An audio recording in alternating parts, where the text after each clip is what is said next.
faltering steps, the condemned Son of Man made his brutal trek up the mountain.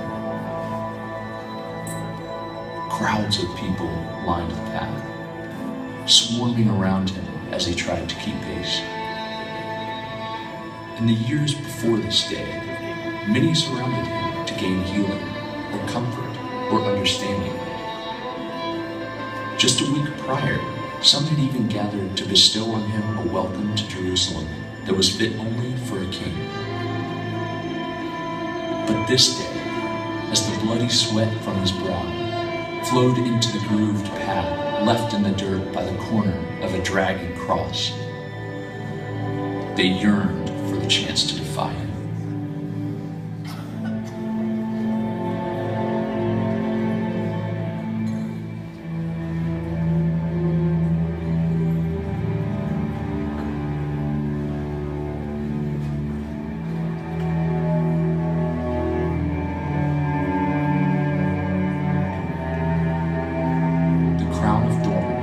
Bit deeply into his brow.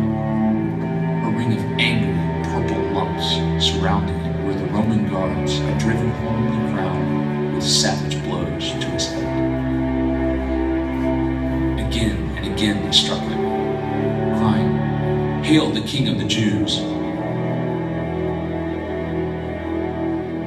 And though he cried out in pain and buckled under their beating, the one they called Jesus uttered not a single word in retaliation or curse.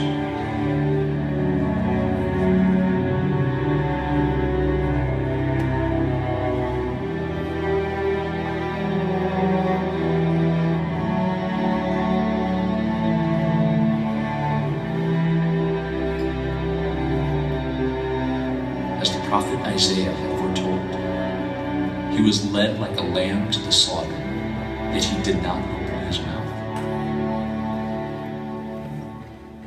The man who had once sat at the right hand of God, enjoying the fragrance of his people's offerings, now suffered dearly from their ridicule and condemnation.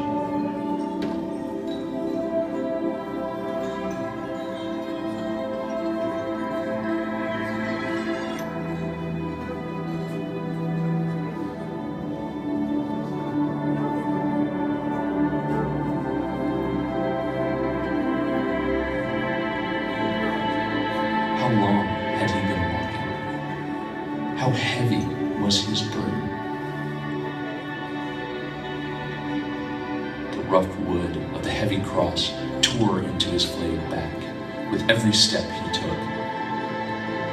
Nothing remained of his whip-shredded back but a ravaged portrait of pain, painted upon the very flesh of our Savior. Each step, each breath was a labor of love.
body over the wooden cross.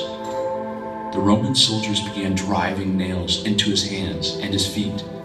With each pound of the hammer, the nails were driven further into the wood, securing Jesus in place and bringing with them an agonizing fire of pain. God, in the flesh, who chose to come down from his majestic position, to be born into lowly conditions to an insignificant family, was experiencing the sort of anguish that only those who had committed the most egregious crimes should have faced.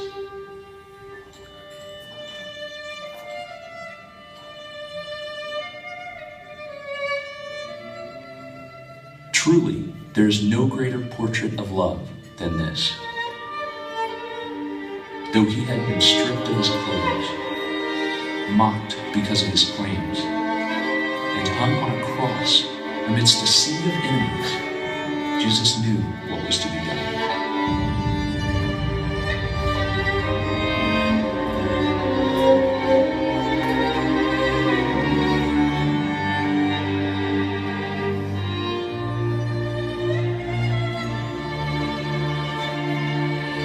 He laid down his life, a perfect life, for the sins of the entire world.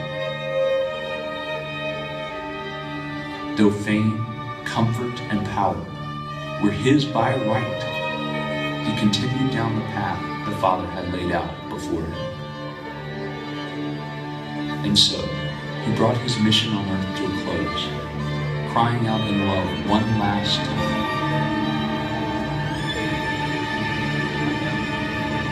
Father, forgive them, for they know not what they do.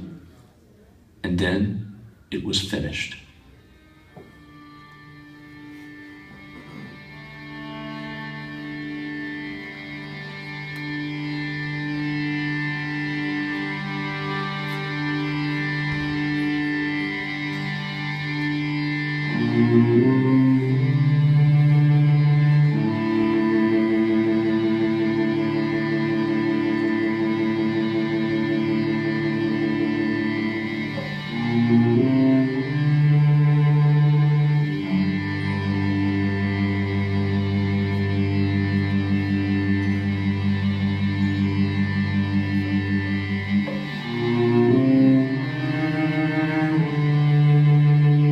This, the face of glory, dignity, majesty, and splendor, traded for humiliation and suffering, so that we could be redeemed and spend eternity with him in heaven. So when we come face to face with the greatest love the world has ever known, let us respond like King David. Your face, Lord, I will seek.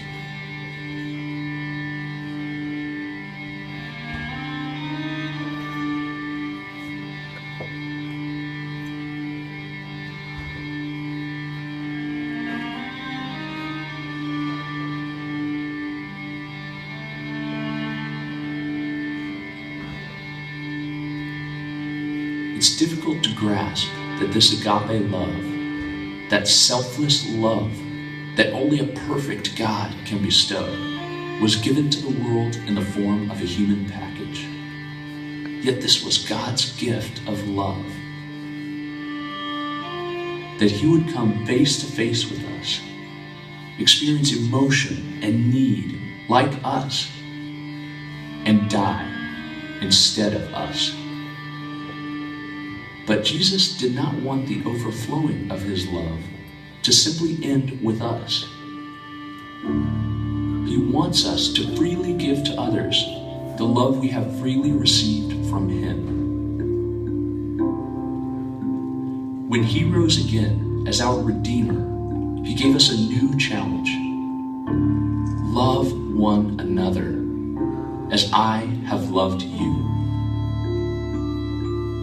And it is because Christ first loved us that we have the ability to love others.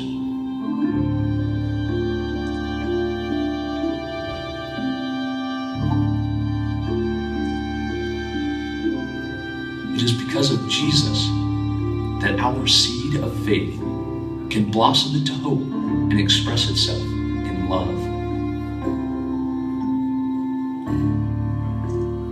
Now these three remain: faith, hope, and love. But the greatest of these is love.